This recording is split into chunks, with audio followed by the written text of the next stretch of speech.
Nah, jadi kalau kita ingin mendapatkan sifat ridha Allah, yang pertama jaga ibadah. Yang kedua jaga akhlak. Akhlak. Itu pembuktian ibadah itu pada akhlak. Kama arsalna fikum rasulan minkum yatlu alaikum ayatina wa yuzakkikum. Di benarnya ibadah antum itu akan terlihat pada akhlaknya. Ya.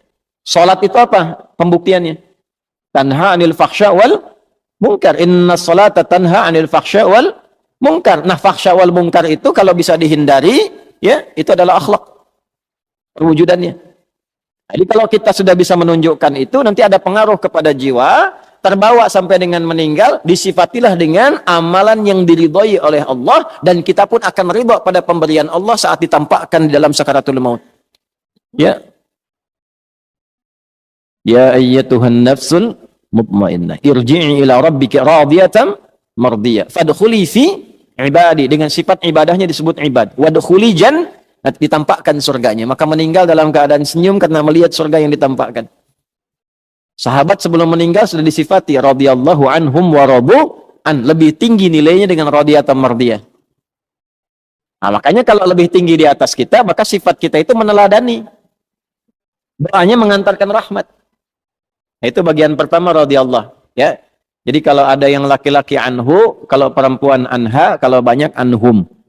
Ya, kalau bapak anak itu anhuma. Biasanya depannya kuncinya ibnu. Ya, an ibni Abbas, an ibni Umar radhiyallahu taala anhuma. Kalau huma bonusnya satu lagi. Mengalir pahala lagi untuk ayahnya dan ibunya, orang tuanya. Misal Ibnu Abbas itu kan dididik oleh ayahnya pedagang, sibuknya luar biasa. Tapi dia pengen satu dari keluarganya jadi ahli ilmu yang mewarisi ilmunya Nabi SAW. Maka dari kecil disimpan di majlisnya Nabi. Titipin sama ibunya Ummu Fudail. Ya, tolong yang ini Abdullah ini siapin supaya jadi alim ke depan, ke majlis Nabi. Simpan, nanti bawa lagi, simpan, bawa lagi. Sampai Nabi meninggal, beliau masih remaja. Kisaran usia 13-14 tahun. Ya, sudah hafal 2000 hadis. Bapaknya baru 200, anaknya 2000. Didoakan oleh Nabi, Allahumma faqihhu fid din wa alimhu ta'wil. Kemudian disebut turjumanil Quran, jadi pakar Al-Quran, jadi ahli fiqih. Nah, setiap beliau menyampaikan satu hadis dari 2000 itu pahala mengalir pada orang tuanya. Makanya disebut dalam kitab ulama radhiyallahu taala anhuma. Sebagai tanda Abdullahnya dibuang, Abbasnya dimunculkan. Karena inisiatif mendidik anak itu datang dari orang tuanya.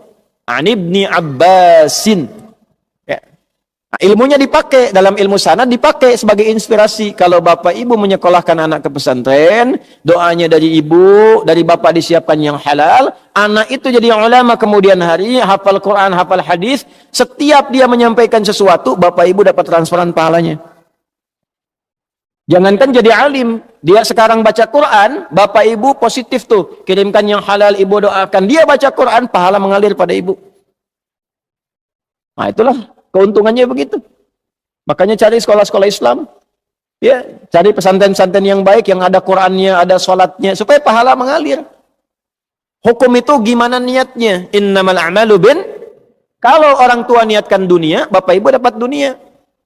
Itu aja sederhana. Di dunia yusibuha. Sekolahkan anak ke tempat favorit, kursusnya bahasanya bahasa asing, silakan perbanyak. Jadi sesuatu, jadi direktur, membanggakan Anda. Bangga, urusan apa? Dunia. Anda di servis, iya, urusan apa? Dunia. Selesai dunia, selesai. Akhirat bagaimana? Ya. Pilih dunia apa akhirat? Pilih dua-duanya. Doanya Rabbana atina fid dunya hasanah wa fil akhirati hasanah wa qina adzab. Nah, makanya cari pesantren yang bagus.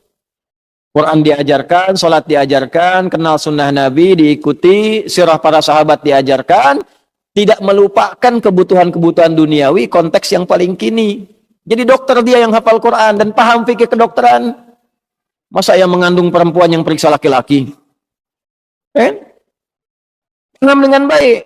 Jadi arsitek yang hafal Quran, jadi pejabat yang hafal Quran.